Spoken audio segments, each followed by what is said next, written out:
Okay,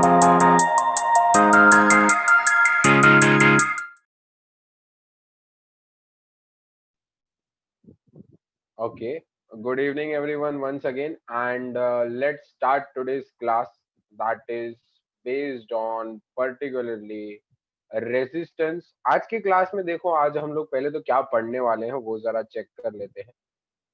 resistance पढ़ेंगे कि resistance आया कहाँ से। अपन ने रेजिस्टेंस पढ़ तो लिया है, हम लोगों ने रेजिस्टेंस तो पढ़ लिया है, बट रेजिस्टेंस की खोज, रेजिस्टेंस एक्चुअली में क्या होता है वो भी देख लिया है। बट रेजिस्टेंस को न्यूमेरिकली देखना हो और सॉल्व करना हो तो वो किस तरीके से देखेंगे, वो कैसे आया था वो सब देखेंगे। रेजिस्टेंस के बाद आ जाता है रेजिस्टिविटी।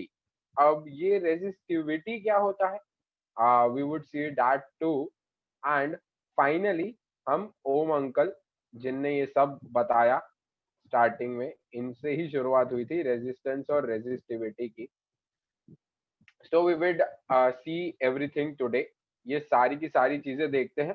सबसे पहले आज अपन कोई भी थियरी पढ़ते हैं तो उससे पहले प्रैक्टिकल अप्रोच देखना बहुत ज्यादा जरूरी होता है।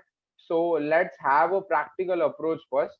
सो सबसे पहले एक प्रैक्टिकल एग्जांपल से देखते हैं, फिर समझते हैं कि ओम अंकल जी क्या कहना चाह रहे थे। प्रैक्टिकल एग्जांपल से हम थोड़ा सा रिलेट करेंगे। सबसे पहले लेट्स फॉर्म अ सर्किट। एक सर्किट बना लेते हैं, ठीक है। ओके, सो शुरू करते हैं। ओके, चलो। किस चीज का एग्जांपल,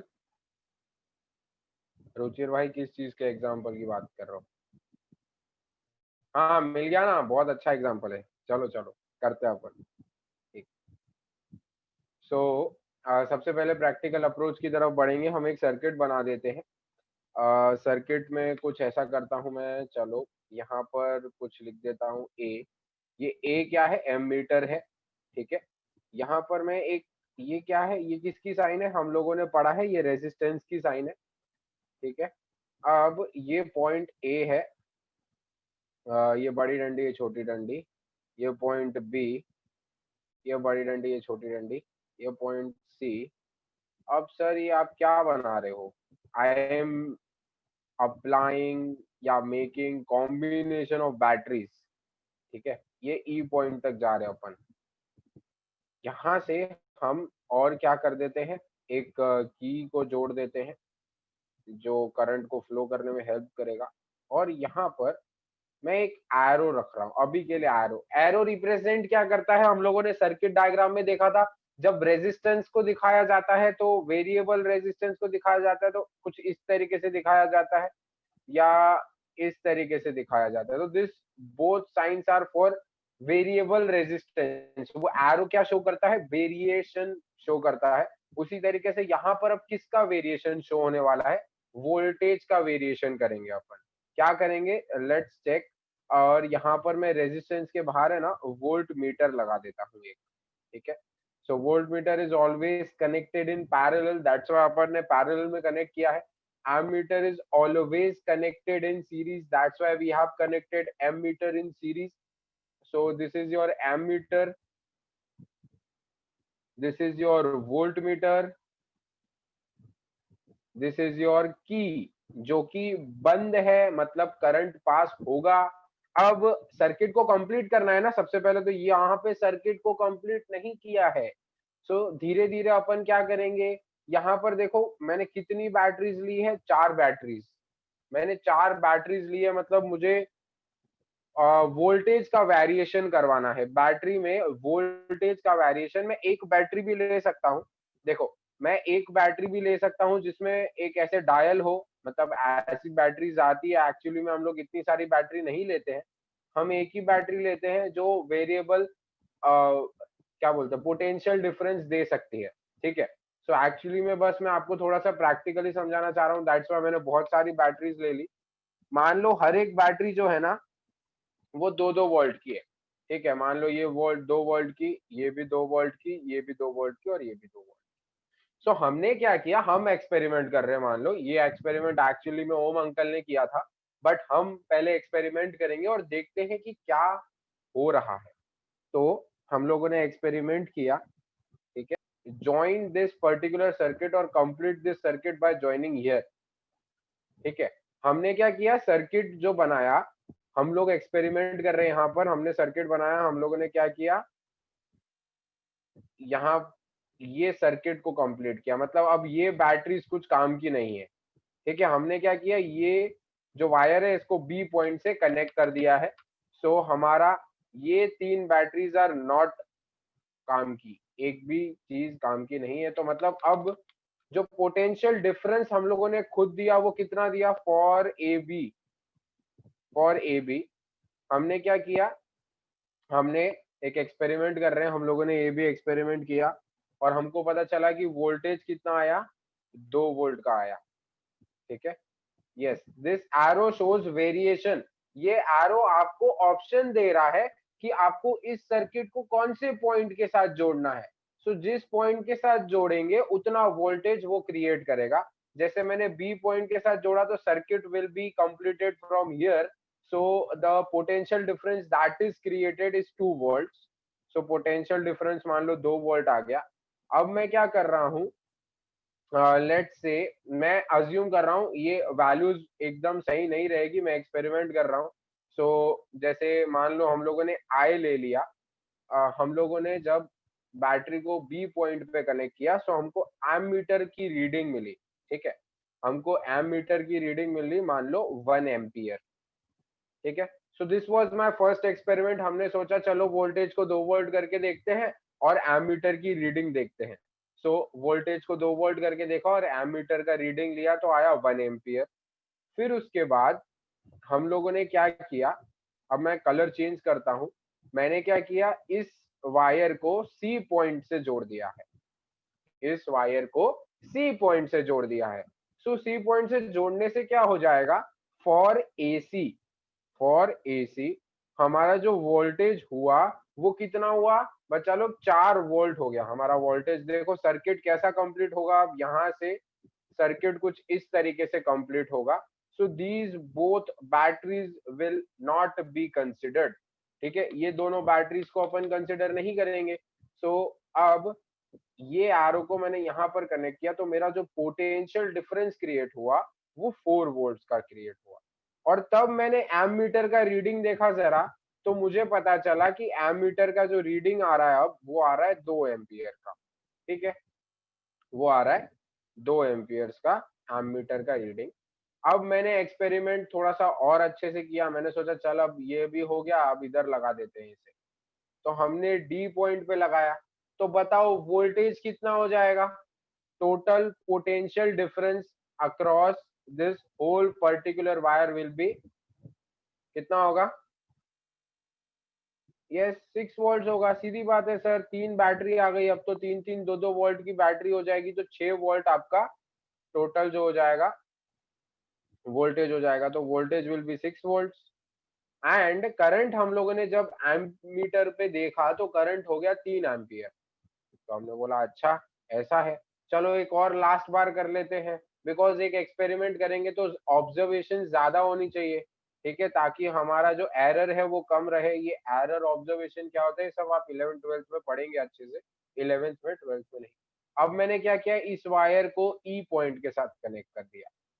तो फॉर ए ई अब वोल्टेज कितना हो गया, 8 वोल्ट हो गया। और करंट जब मैंने देखा कितना एमीटर पे आ रहा है, वो आ रहा है 4 एम्पियर। चलो ठीक है,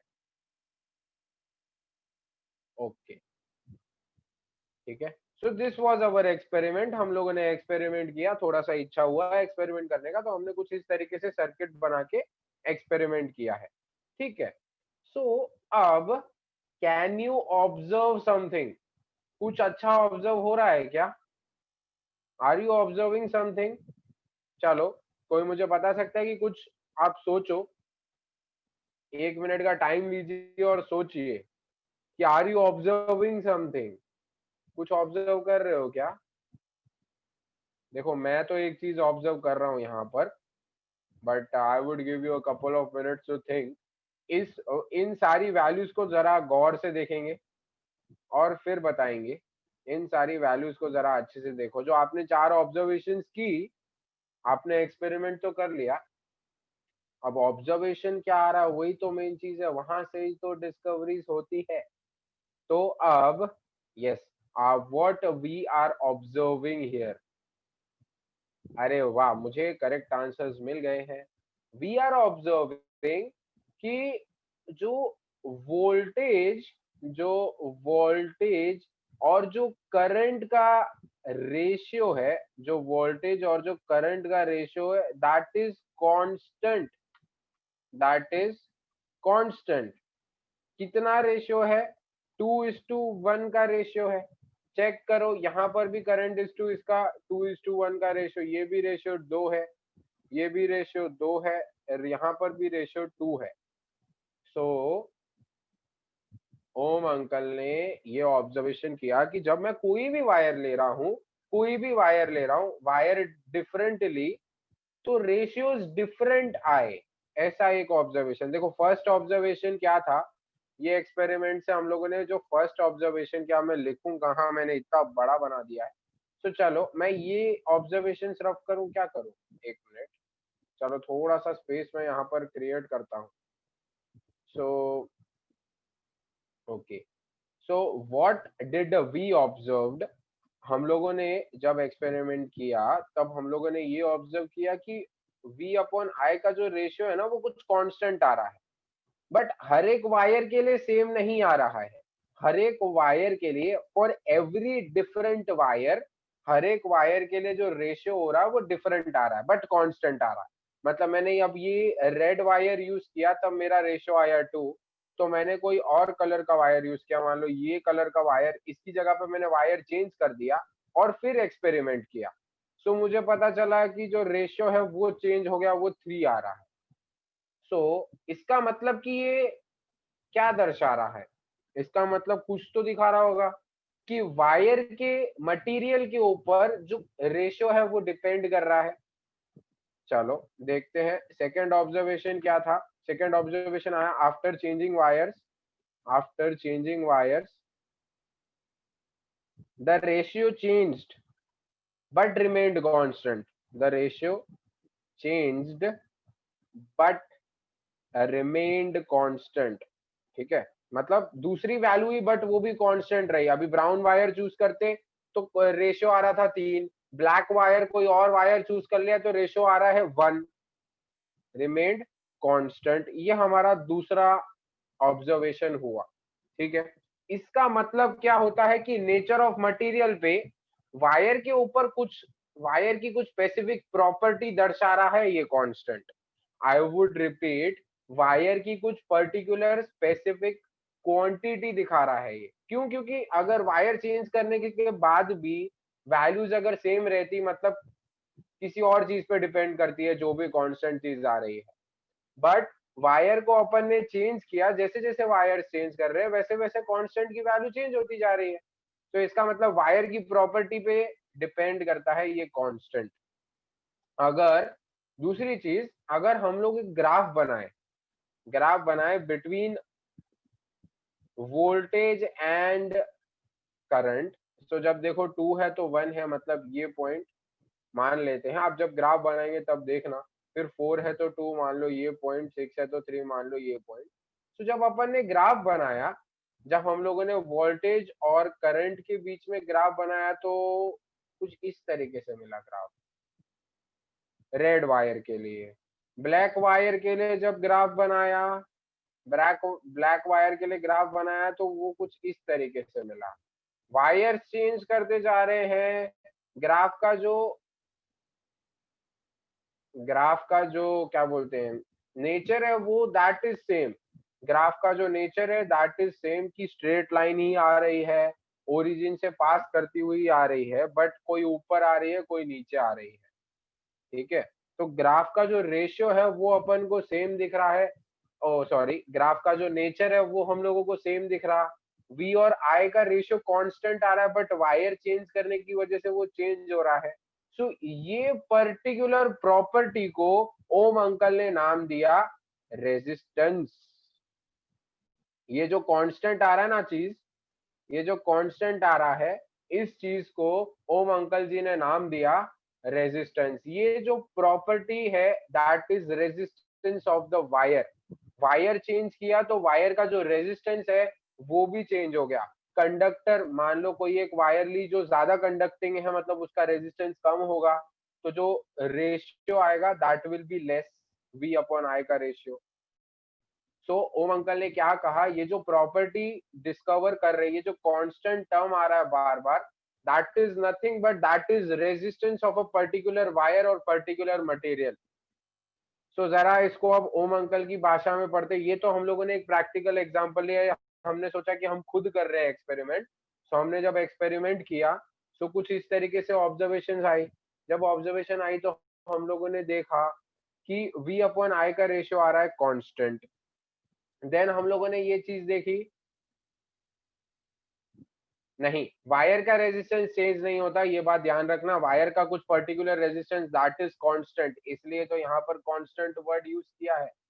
आपने अगर वोल्टेज चेंज कर दिया तो भी रेजिस्टेंस वही रहेगा, आपने करंट बढ़ा दिया तो भी रेजिस्टेंस तो वही रहेगा। वायर का रेजिस्टेंस, एक पर्टिकुलर वायर का रेजिस्टेंस जो होता है वो कांस्टेंट रहता है एट अ गिवन टेम्परेचर। ये सब बातें हम डिस्कस करेंगे, टेंशन मत लीजिए। सो ये एक्सपेरिमेंट से हमको तीन चीजें पता चली। हमने पहले ये देखा कि कांस्टेंट आ रहा है, दूसरा देखा कि वायर को चेंज कर दिया तो वो कांस्टेंट टर्म का जो जो कांस्टेंट टर्म है वो चेंज हो जा रहा है। दूसरी बात, ग्राफ बनाया तो आया स्ट्रेट लाइन।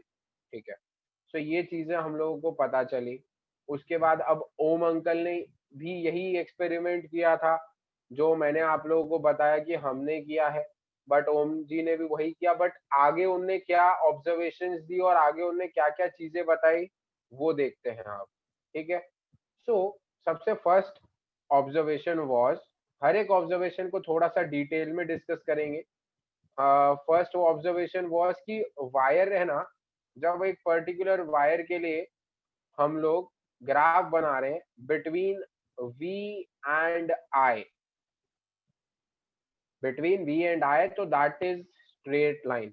जब भी कोई भी ग्राफ बनाए हम, जब भी किसी भी दो लोगों के बीच में ग्राफ बन रहा है और अगर वो ओरिजिन से पास करती हुई स्ट्रेट लाइन है, that particular type of graph is known as proportionality graph. अब ये क्यों बोलते हैं प्रोपोर्शनैलिटी ग्राफ? बिकॉज ये दोनों का जो प्रोपोर्शन है दैट इज ऑलवेज इक्वल। हमने देखा कि V अपॉन I जो है वो हमेशा कांस्टेंट आ रहा है। तो ये कांस्टेंट आ रहा है, दैट्स व्हाई इसका ग्राफ बनाते हैं तो ये स्ट्रेट लाइन बनती है, and this type of graph is known as proportionality graph. अगर इसको थोड़ा सा और अच्छे से बताऊं, सो यहां से हमको पता चलता है कि V is proportional to I।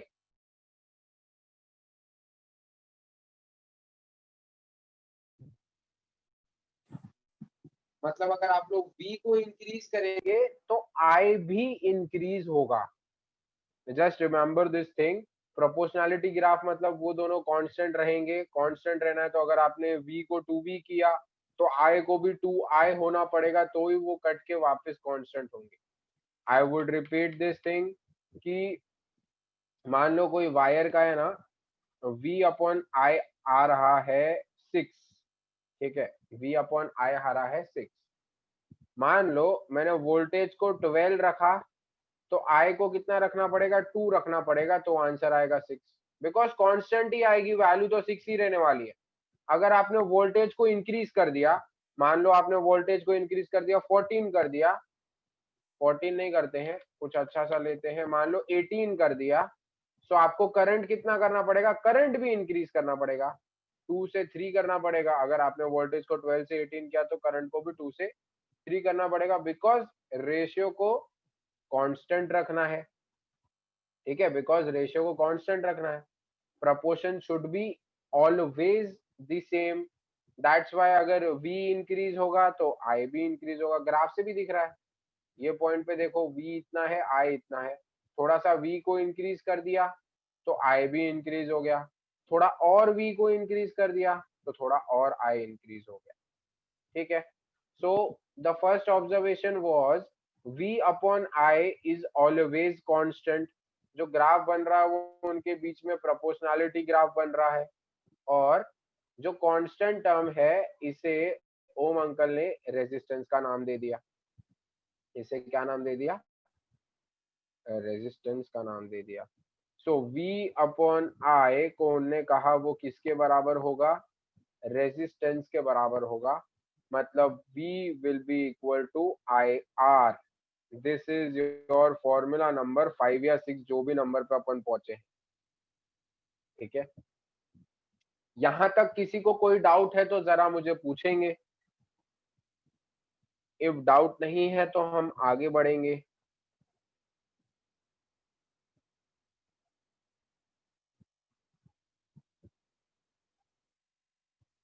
Okay, so आगे बढ़ते हैं। अब रेजिस्टेंस का बारे में थोड़ा सा और बात कर लेते हैं कि what is this resistance, and this particular formula is known as Ohm's law. ठीक है, ये फॉर अभी आपको कभी भी बोल दिया ओम्स लॉ को डिस्क्राइब कीजिए, तो आप वो एक्सपेरिमेंट मैंने जो आपको दिखाया ना उसको अपने शब्दों में लिखेंगे। जैसे for example right Ohm's law या डिस्क्राइब ओम्स लॉ बोल दिया, सो हम लोगों ने जब एक्सपेरिमेंट किया, so we found that when we were increasing potential difference the current also increased।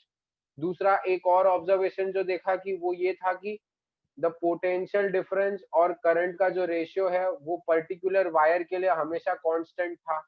उस कॉन्स्ट अब इससे हम लोग दो चीजों पे आए कि V upon I is always constant, दूसरे एक और चीज पे आए कि V इज प्रोपोर्शनल टू आई।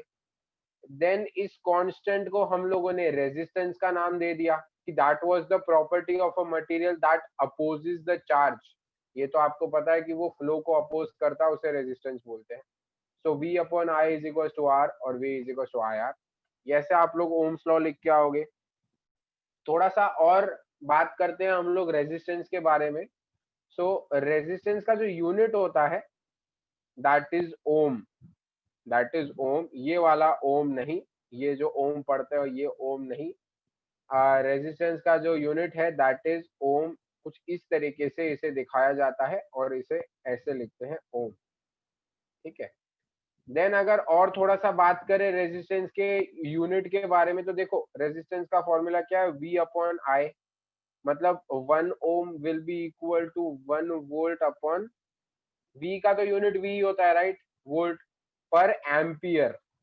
सो इसका जो यूनिट रहेगा वो क्या रह सकता है, वोल्ट पर एम्पियर भी रह सकता है। ठीक है, ओके, सो इतना समझ में आ गया राइट। अब उसके बाद ओम्स लॉ का थोड़ा सा स्टेटमेंट पढ़ते हैं ना कि उसने लॉ क्या दिया, वो मैं जरा आपको लिख के भी बता देता हूँ कि व्हाट वाज ओम्स लॉ। जरा आपको स्टेटमेंट थियरी के लिए काम आ जाएगा। That is according to Ohm's law, according to Ohm's law the current passing through a conductor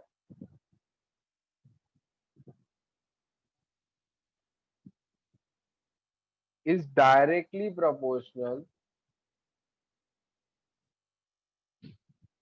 is directly proportional to the potential difference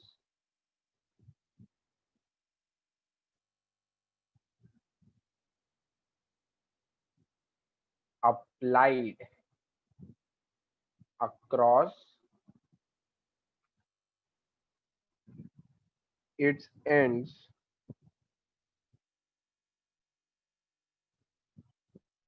at constant temperature।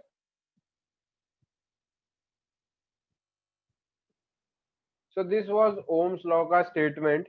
क्या बोला Ohm's law, जो मैंने आपको समझाया वही, the current passing through a conductor is always proportional to the potential difference that is applied across its end at constant temperature. ये जरा focus करेंगे, क्यों कांस्टेंट टेम्परेचर बार बार बोल रहे हैं, उसका रीजन अभी आपको थोड़े टाइम बाद पता चल जाएगा कि वाई कांस्टेंट टेम्परेचर वर्ड का यूज किया हम लोगों ने। ठीक है, सो थोड़ा सा और आगे बढ़ जाते हैं। रेजिस्टेंस का भी जरा डेफिनेशन लिख लेता हूं मैं, जो आपको थोड़ी सी काम आ जाएगी। सो थियरी के हिसाब से रेजिस्टेंस का जो डेफिनेशन है वो क्या है, the resistance is a property of the circuit या वायर या कंडक्टर भी नाम दे सकते हो, जो आपको चाहिए वो, is property of wire conductor which opposes the flow of current in it। से कुछ नहीं, बस इलेक्ट्रिसिटी का फ्रिक्शन है, ऐसे मान लो। अब नॉर्मल लाइफ में फ्रिक्शन देता है अपने को, रोड्स फ्रिक्शन देते हैं। नॉर्मल लाइफ में आप लोग जो भी चीजें करते हो उसमें आपको फ्रिक्शन रहेगा, तो इलेक्ट्रिक लाइफ में फ्रिक्शन कौन देता है? रेजिस्टेंस। इलेक्ट्रिक लाइफ का फ्रिक्शन कौन? रेजिस्टेंस। ठीक है, इसे मैं जरा ऐसे लिखूंगा। इसका यूनिट अभी हम लोगों ने डिस्कस किया, दैट इज ओम, और उसका जो फॉर्मूला होता है दूसरा, R is equal to V upon I. This is your formula. ठीक है, okay. Is there any doubt? I hope so, no doubt. Okay, so आगे बढ़ते हैं, थोड़ा सा आगे बढ़ते हैं। चलो, अब और एक चीज, पहले अपन प्रैक्टिकल एग्जांपल देखेंगे, देन थियरी से बात करेंगे। So firstly let's learn some practical examples. तो मैं 3 एग्जांपल्स आपको दूंगा, 3 नहीं 4, देखते हैं। चलो, सबसे पहले अब प्रैक्टिकल एग्जांपल की बारी है। So first, second, third and let's से फोर्थ। ओके, ठीक है। सो एग्जाम्पल किसके लिए दे रहा हूँ और किस चीज के लिए दे रहा हूँ, आप लोग धीरे धीरे समझोगे। चलो, मैं ये बता देता हूँ प्रैक्टिकल एग्जाम्पल। नहीं नहीं, अभी नहीं बताता हूँ, बाद में बताऊंगा। मान लो सबसे पहले फर्स्ट एग्जाम्पल देखते हैं। फर्स्ट एग्जाम्पल इज, हमारे पास है ना इतनी सी जगह है, इतनी सी जगह है। ठीक है, इतनी सी जगह है। अब इसे मैं कैसे एग्जाम्पल दूं?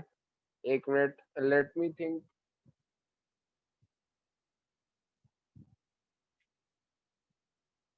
ओके, ठीक है, ठीक है, ओके। सो हमारे पास सबसे पहले इतनी जगह है।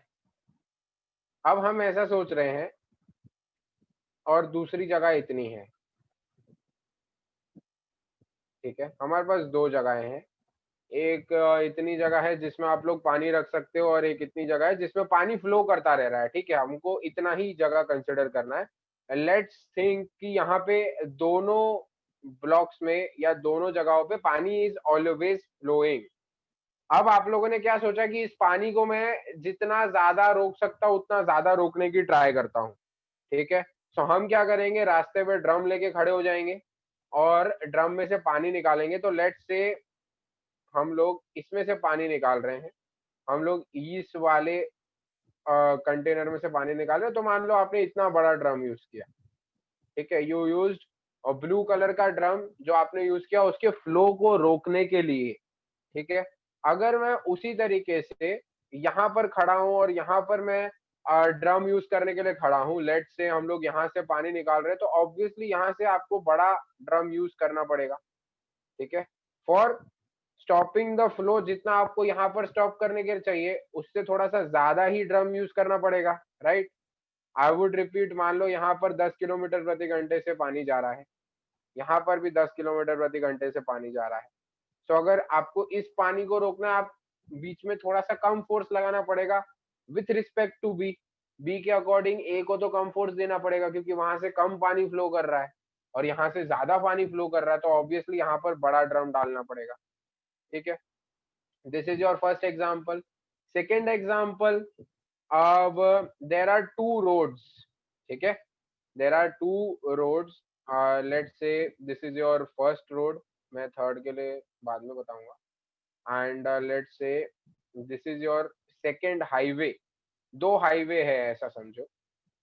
ठीक है, अब एक हाईवे यहाँ पर है, इस तरीके से ये 2 लेन रोड है, और एक हाईवे ऐसा है, ये भी 2 लेन रोड है।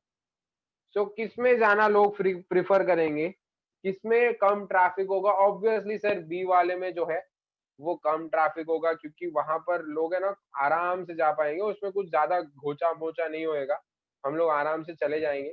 बट यार फर्स्ट वाले में तो ट्रैफिक का कंपैरेटिवली ज्यादा है, मतलब मान लो यहाँ पर भी 10 लोग खड़े हैं, यहाँ पर भी 10 लोग खड़े हैं, सो ऑब्वियसली यहाँ पर ट्रैफिक ज्यादा क्रिएट होगा eight compare to this.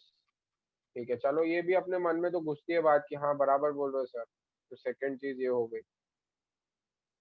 Third चीज और फोर्थ चीज पे आ जाते हैं। फोर्थ और थर्ड, थर्ड एग्जाम्पल पे नहीं, पहले तो ये दोनों एग्जाम्पल क्यों दिए वो डिस्कस करते हैं, देन थर्ड और फोर्थ एग्जाम्पल पे चलते हैं।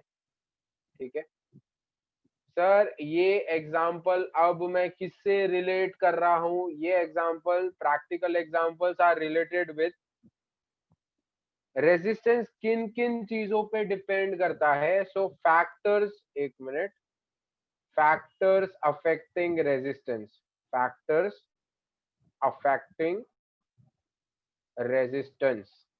ठीक है, so we learn two factors that can affect resistance. अपने अपने दिमाग से सोचा हम लोगों ने दो प्रैक्टिकल एग्जांपल। पहले में कौन सा फैक्टर यूज किया? मान लो अब अगर मैं वायर की लेंथ को इंक्रीज कर देता हूं, if I would increase wire का लेंथ, तो रेजिस्टेंस क्या हो जाएगा? इंक्रीज हो जाएगा कि घट जाएगा?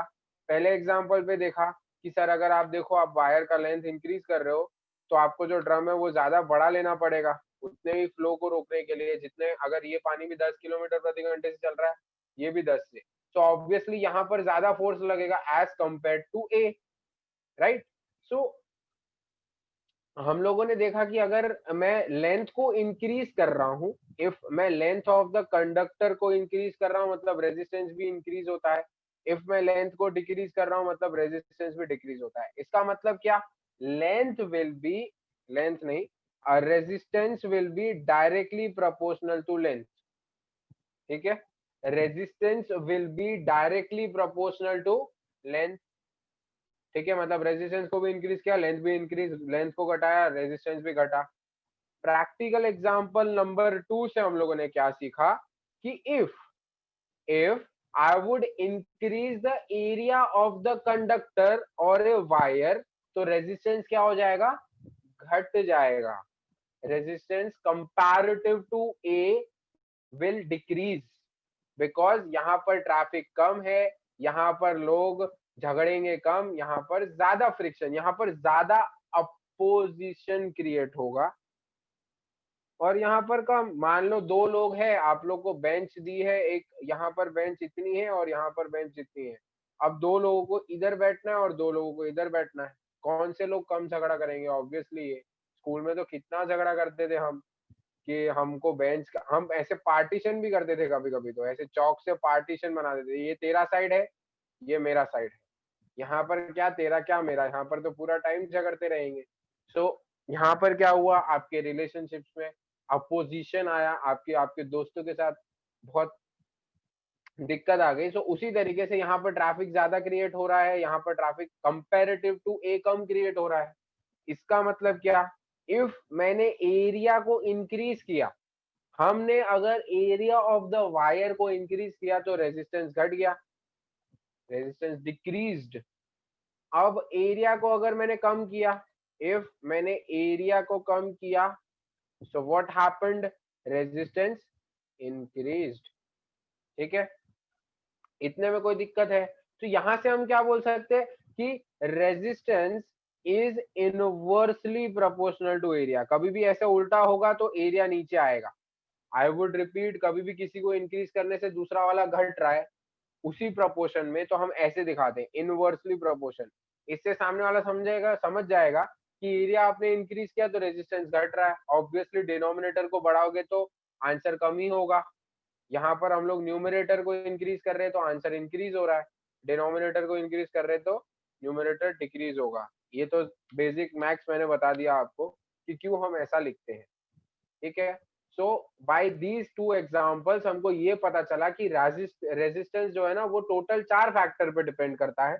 उसमें से 2 फैक्टर हम लोगों ने सीखे। फर्स्ट फैक्टर वाज कि हम लोगों ने लाल वायर ली, एक सेंटीमीटर की लाल वायर ली और दूसरी लाल वायर 2 सेंटीमीटर की ली, तो रेजिस्टेंस किसमें ज्यादा होगा? ऑब्वियसली इसमें, क्योंकि इसमें वायर जो है वो बड़ी हो गई है, सो ड्रम बड़ा लेकर खड़ा रहना पड़ेगा। एरिया की बात करी, सो जो करंट फ्लो हो रहा है अब उसके पास बहुत सारी जगह है जाने के लिए। यहाँ पर करंट के पास जगह नहीं है और पहले से रेजिस्टेंस तो है ही है, पत्थर तो है ही है, यहाँ पर भी 3 पत्थर है, यहाँ पर भी 3 पत्थर है, करंट कहाँ से जल्दी जा पाएगा? ऑब्वियसली यहाँ से, क्योंकि एरिया हमारे पास ज्यादा है, एरिया हम लोगों ने इंक्रीज कर दिया है। सो हम लोगों को दो फैक्टर्स पता चले कि लेंथ को इंक्रीज करने से रेजिस्टेंस बढ़ता है, मतलब resistance is proportional to L and resistance is inversely proportional to area. ठीक है, इज देयर एनी डाउट? कुछ डाउट है इधर तक? कोई डाउट है? ओ भाई टाइम कुछ ज्यादा ही फास्ट जा रहा है। ओके चलो आगे बढ़ते हैं जल्दी जल्दी, मेरे को तो पता ही नहीं चला इतना टाइम बीत गया रे। चलो ठीक है, आगे बढ़ते हैं नेक्स्ट। इन दोनों को अब हम लोग कंबाइन कर लेते हैं। सबसे पहले कंबाइन करने से पहले मैं आपको एक बेसिक मैथ्स और एक सिखाने वाला हूँ। बेसिक मैथ्स जरा सीखो, फिर हम आगे बढ़ेंगे। ठीक है, बेसिक मैथ्स क्या कहता है कि if x is proportional to y, if x is proportional to y, so x1 x upon y is equals to k. You can write this thing first. दूसरा आप ये लिख सकते हो, y को सामने भेज दो तो k is some constant, k is some constant, this is also a constant. दूसरा आप और एक चीज कर सकते हो कि x1 upon y1 is equal to x2 upon y2। ये मैथ्स को हम लोग थोड़ा सा समझते हैं, जैसे कि ओम्स लॉ ही पकड़ लीजिए। वहां पर हम लोगों ने देखा ही कि v is proportional to i, मतलब v अपॉन i की वैल्यू जो है वो हमेशा कांस्टेंट आ रही थी r के बराबर। सो इफ मैं प्रोपोर्शनलिटी साइन हटाता हूँ, सो प्रोपोर्शनलिटी साइन हटाने के लिए कांस्टेंट टर्म इंट्रोड्यूस करना पड़ता है। सो ओम भाई ने उस कांस्टेंट टर्म को रेजिस्टेंस का नाम दिया था। ठीक है, राइट, रेशियो वाज इक्वल। सो यहाँ से रेशियो वाज कांस्टेंट, तो ये चीज प्रूफ हो जाती है यहाँ से और ये चीज प्रूफ हो जाती है यहाँ से। आई होप जो आप कनेक्ट कर पा रहे होंगे ओम्स लॉ से इसको। दूसरा, इसको कैसे कनेक्ट करें? याद कीजिए ओम्स लॉ में हम लोगों ने 4 ऑब्जर्वेशंस ली थी।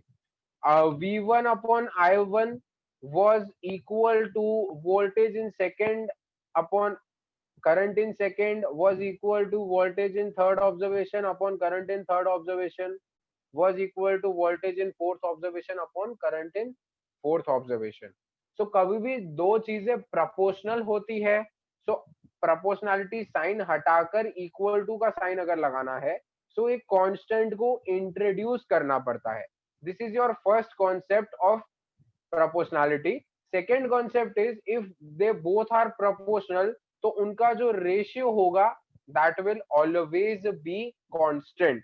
ठीक है, सो ये दोनों चीज हम लोगों ने प्रैक्टिकली प्रूफ कर दी है। सो हम रट नहीं रहे हैं ये चीजें, हम लोगों ने प्रैक्टिकली ये दोनों फर्स्ट जो एक्सपेरिमेंट मैंने आपको आप लोगों को करवाया उससे हम लोगों ने ये चीज प्रूफ कर ली है।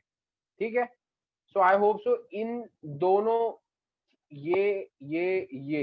ये 4 एरोज में कोई डाउट नहीं होंगे आपको। ये जो 4 एरोज मैंने यहाँ पर बनाए हैं, ये वाला, ये इसमें किसी को भी डाउट है इन चारों में? जल्दी बताएंगे, because this is very very important. So पकड़ लो इस बात को। ठीक है, ओके, सो इधर तक तो आ गया अपना काम, इधर तक तो चीजें हो गई, बराबर बात है। आगे बढ़ते हैं। अब वो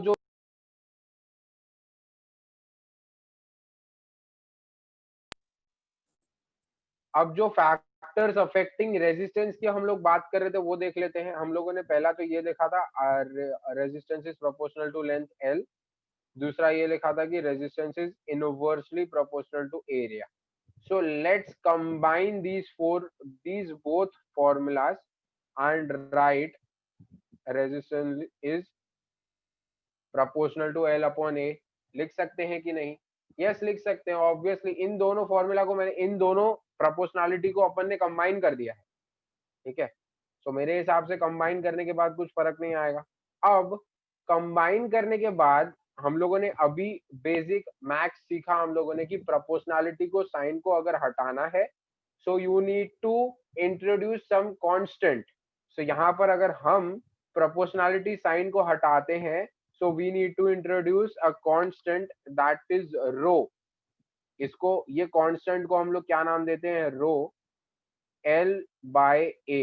एंड जैसे ओम्स लॉ में कांस्टेंट का नाम था रेजिस्टेंस, तो इसमें कांस्टेंट का नाम होता है रेजिस्टिविटी। इसके बारे में हम लोग डिटेल में डिस्कस करेंगे, टेंशन मत लेना। इसका अभी तक, अभी के लिए हाल फिलहाल आप लोग नाम लिख लीजिए, दैट इज रेजिस्टिविटी, ठीक है। तो रेजिस्टेंस दो चीजों पे अफेक्ट करता है, अभी दो चीजों से अफेक्ट करता है, एक है लेंथ और एक है एरिया। वहां से हम लोगों ने एक और फॉर्मूला बना दिया, this is formula number 6, I hope so this is formula number 6, ठीक है। फॉर्मूला नंबर 5 था V is equal to I R, formula number 6 है ये। आई होप सो इसमें भी कोई डाउट नहीं होगा, इफ डाउट है तो जरा मुझे बताएंगे। ओके, आगे बढ़ते हैं थोड़ा सा और। फैक्टर्स अफेक्टिंग रेजिस्टेंस के 4 फैक्टर्स होते हैं, तो चारों फैक्टर्स को डिस्कस करते हैं। तीसरा फैक्टर है नेचर ऑफ मटेरियल। आपने मटेरियल कैसा लिया उस पे तो ऑब्वियसली डिपेंड करेगा। वो भी हम लोगों ने फर्स्ट एक्सपेरिमेंट में प्रूव कर लिया था, क्योंकि हम लोगों ने वायर चेंज किया। हम लोगों ने फर्स्ट एक्सपेरिमेंट में प्रूव किया, याद करो, वायर को चेंज किया, तो वायर को चेंज करने से क्या हो गया, कांस्टेंट टर्म चेंज हो गया। कांस्टेंट टर्म चेंज हो गया मतलब रेजिस्टेंस चेंज हो गया। तो इसका मतलब resistance obviously depends upon nature of wire या नेचर ऑफ मटेरियल। आप कौन सा मटेरियल ले रहे हो, conducting material, insulating material, would ले लिया तो उसका रेजिस्टेंस बहुत ज्यादा हो जाएगा। कंडक्टर्स मेटल्स ले लिए तो उनका रेजिस्टेंस बहुत कम हो जाएगा, ठीक है। So third would be very easy to understand. First और सेकंड तो प्रैक्टिकल अप्रोच के बाद समझ में आए, बट थर्ड तो हम लोगों ने एक्सपेरिमेंट में ही देख लिया था। हमने जब एक्सपेरिमेंट किया तभी हम लोगों ने देख लिया कि नेचर ऑफ मटेरियल पे जो है वो resistance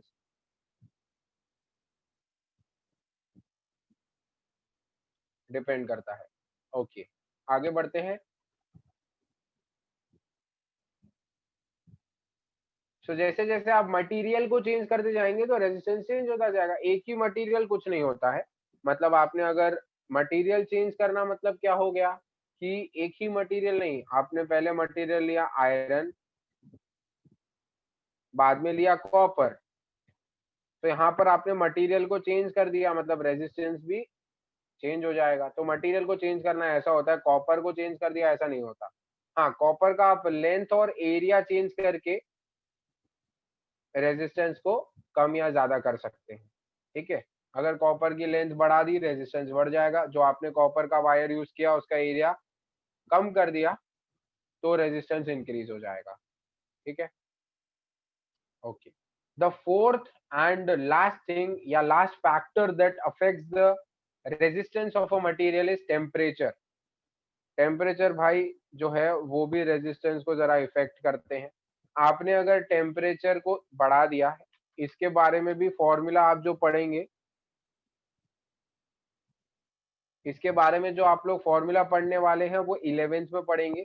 this is not in your course की टेम्परेचर पे किस तरीके से रेजिस्टेंस डिपेंड करता है, 11th में भी नहीं, 12th में पढ़ेंगे कि टेम्परेचर पे रेजिस्टेंस किस तरीके से डिपेंड करता है। तो इसके ऊपर अभी चर्चा विवाद नहीं करेंगे, बस यही समझ लीजिए कि टेम्परेचर को अगर आपने इंक्रीज किया तो रेजिस्टेंस इंक्रीज हो जाएगा, टेम्परेचर को डिक्रीज किया तो रेजिस्टेंस डिक्रीज हो जाएगा, ठीक है।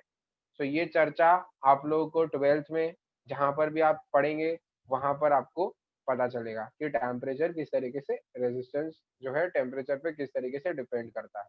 So these are the 4 factors on which the resistance depends. चारों फैक्टर्स को लास्ट बार में बोल दूंगा। वो लेंथ पे डिपेंड करता है, वो एरिया पे डिपेंड करता है, वो नेचर ऑफ मटेरियल और टेम्परेचर पे, ठीक है। सो रेजिस्टेंस वाला टॉपिक अब हो जाता है खत्म पूरे तरीके से। यहाँ पर इसके आगे रेजिस्टेंस और कुछ नहीं है। हम लोग कल रेजिस्टिविटी के बारे में डिस्कस करेंगे थोड़ा सा और, ठीक है, अपन कल रेजिस्टिविटी के बारे में डिस्कस करेंगे और कुछ और चीजें अभी हम लोग पढ़ेंगे। कल से हम लोग न्यूमेरिकल अप्रोच पे ज्यादा फोकस करेंगे। अभी तक जो सारे चैप्टर्स या सारे लेक्चर्स जो थे वो सारे के सारे that were totally based on concepts. अब हम लोग कल से उन कंसेप्ट को किस तरीके से अप्लाई करना है वो सीखेंगे, ठीक है। So tomorrow will be like a numerical type of class. वो हम लोग कल वाला जो लेक्चर लेंगे वो पूरे तरीके से न्यूमेरिकल लेक्चर लेंगे, ठीक है। So today's class we will be stopping here.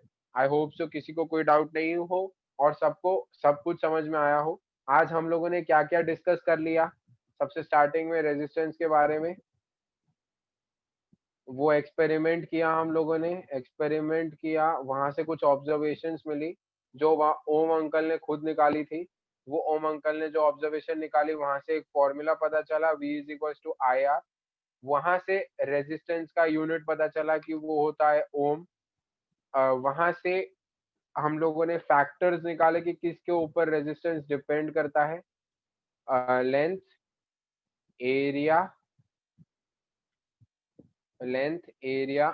Then temperature and finally nature of material पे डिपेंड करता है। वहां से एक और नेचर ऑफ मटेरियल पे डिपेंड करता है और एक फॉर्मूला हम लोगों ने सीखा R is equal to rho L upon A. ये रो कुछ नहीं है, बस एक रेजिस्टिविटी का साइन है। This is also a constant. अब ये किसके ऊपर डिपेंड करता है और इसकी डेफिनेशन क्या है वो सब हम लोग कल डिस्कस करेंगे। And tomorrow will be like numerical type of class. तो कल न्यूमेरिकल्स थोड़े हम लोग परफॉर्म करेंगे, ठीक है। So we will conclude our class here, okay.